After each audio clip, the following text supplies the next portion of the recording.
ভালোবাসিস? হ্যাঁ বাসি তো। কতটুক ভালোবাসো? 1 কেজি। ভালোবাসা আবার কেজিতে হয় নাকি?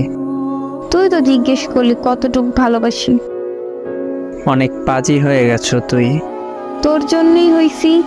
কেন? আমি তোকে বলছি পাজি হইতে? ভালোবাসার জন্য একটু পাজি হইতে হয়। কে বলছে তোকে? কেউ বলে নাই, আমি নিজেই বললাম। কিন্তু কি কিন্তু?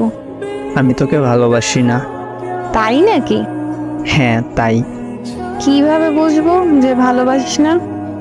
আমি তো তোকে বাবু, জান, জানু এসব বলি না। এইগুলো কি ভালোবাসা নাকি? তাহলে ভালোবাসা কি? সবার কাছে ভালোবাসাটা কি জানি না, তবে আমার কাছে ভালোবাসা হলো বিশ্বাস রাখা একে অপরের ওপর, গুরুত্ব দেওয়ার, শ্রদ্ধা